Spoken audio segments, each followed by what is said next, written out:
going on, guys? Jesse. Welcome to my shelter. So, as you can tell, the old chicken tractor hoop house is back in play. So my dad finished building his chicken coop area for his chickens. It's really nice, which he can't just do anything simple. It took him a little while to get stuff built, but we brought our old chicken coop down here. We made it a storage shelter. So if y'all remember, I couldn't decide what I wanted to do with the shelter. If I wanted to make a greenhouse or a storage little area or what. It got me thinking, I want to be able to store more food for the animals, hay, stuff like that, keep it dry out of the elements, and have places to store other things. So I've got all my stuff right here. I got hay. I need to cover this wall up some more so I can put more hay over here so the wind doesn't blow. And on the front, I'll probably close in these two sides. But this thing has been awesome. This thing has worked great for many applications. So if you're just coming across this and you haven't looked up cattle panel hoop houses or hoop coops or hoop cattle panel shelters or cattle panel structures, I'm gonna explain real quickly how this thing is made. So on the bottom, I used, that's 2x4s, isn't it? 2x4s on the bottom. Made the frame, square frame. Nailed them together. Got pieces in the corner to hold it together. And then I took my cattle panel. This is two panels. You see right here I overlapped them. Set one side in, wrapped it over. I have a video of when I built them. You can go back and look at that. But like I said, real quickly, I'll explain this. Wrapped it over, nailed it in with fencing nails, and boom, I had my structure. Now, like I was saying about the tarp, I got a new tarp. This tarp is thick. This tarp is thick, and I doubled it over because it was too big. I chose a big one because my mindset was, okay, if I don't use this anymore, say I tear it down, then I have this big tarp that I can use for whatever else again. But it's been doing great. I did, because it was so big, I had to wrap it around underneath the bottom to pull it up. That's the real quick version of how it's made. When we first built it, we used it as a storage area. Hey girls. Hey girls. It's cold this morning, isn't it? You're so warm. You are so warm. Look how fluffy. Fluffy. That's a pretty girl. That's a pretty girl. But when we first built it, you know, we used it as a place to store stuff. I put my lawnmower in it and stuff. It had no sides on it. Well, then Zoe got her chickens, and we were like, man, we need a place to put them. And so when we got Zoe's chickens, we made it into just a chicken pen. I put the walls on it and it was stationary. Then I got the bright idea, and I was like, hey, I'm gonna make this thing a chicken tractor and make it movable so that we can move Zoe's chickens each day, because those chickens that she had were the Rhode Island Reds right here, and she was going to show them, so we wanted them separate from the rest of the chickens. That way she could spend time with them and things like that, and they are her responsibility. So we have them in the chicken tractor. Well, she did her show, and we went forward with that, and then we decided we need to, whew, oh, that wind, oh. Come on, I'll let the goats out. Come on, come on, come on. Go, go, go. Yeah, it's cold out here, ain't it? Ooh wee. starting to get a runny nose for the cold wind. Oh, it should be to snow. Or about to snow. It was cold enough to snow last night. It's very unlikely that we get snow in South Carolina. But hey, it happens randomly. One year it snowed November 1st. I think it was November 1st. Just a rain.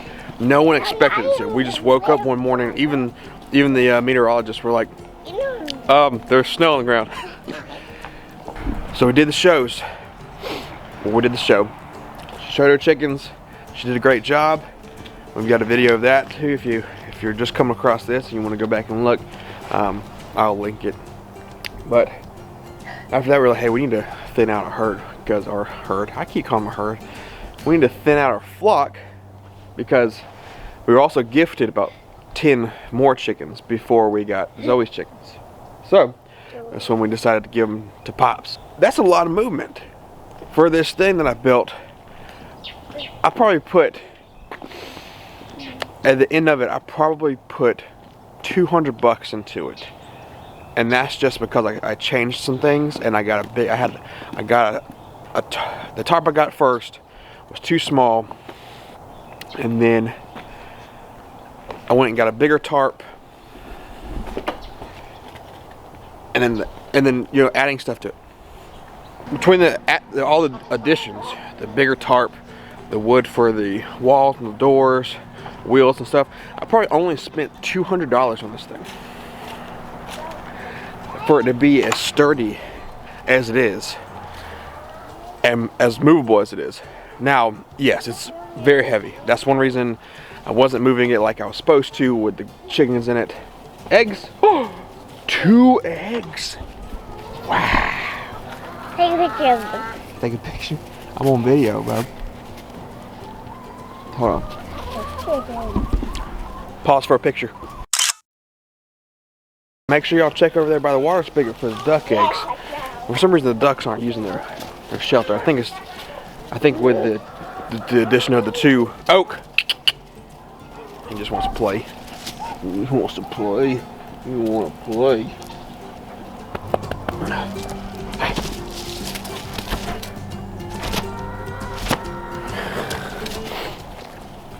I think with the addition of the 2 smaller ones that we hatched out, I think it's just too small, so I need to kind of build something off there. But as I was saying, the price of it was very reasonable. And well, he can hold them. You got hands. You got pockets? Wait, you got pockets on that?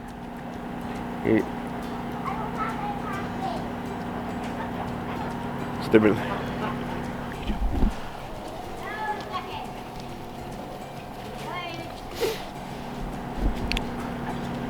So, yes, very reasonable pricing. So it got me thinking.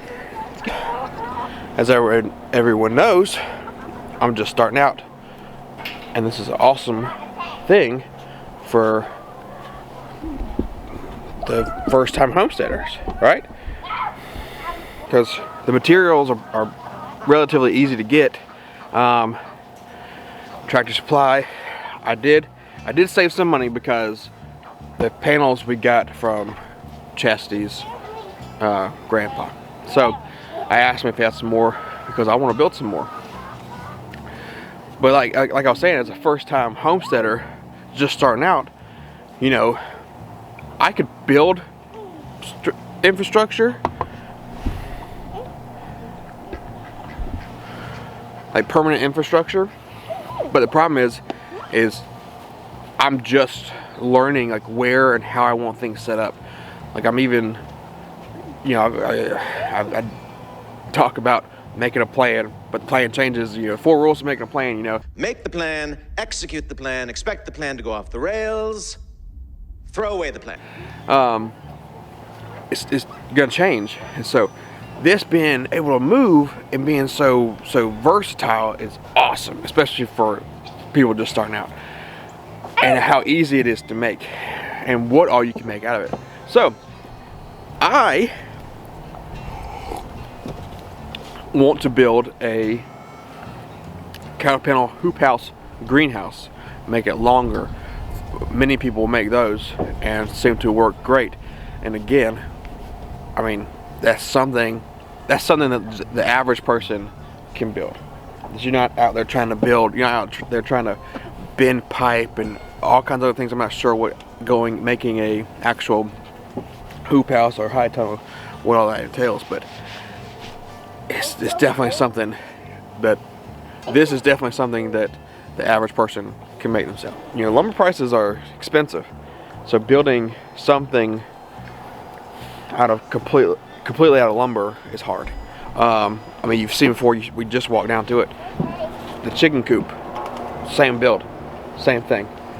Now I did have to do some more stuff to it because that big boy over there, because of him, we had to do some more stuff to it. So I'm not saying that when you first make it, it's gonna be perfect.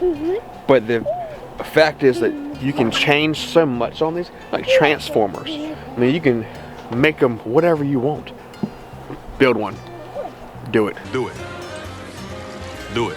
As many as you want. I'm gonna build like 800 of them. I'm just gonna have random cattle panel hoop huts everywhere. We could make one. We make one for y'all. Maybe like a little play house, right? Yes, We please. can make one and put a hot tub in it. Why not?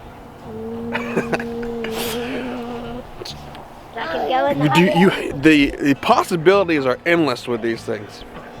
So really do it. I hope this helps you if you were looking into hoop houses or cattle panel hoop houses or anything cattle panel structure shelter wise, because just the amount of things that you can do with these, it's awesome. So we're gonna go inside. I'm gonna cook some breakfast. It's quite chilly this morning. Sausage.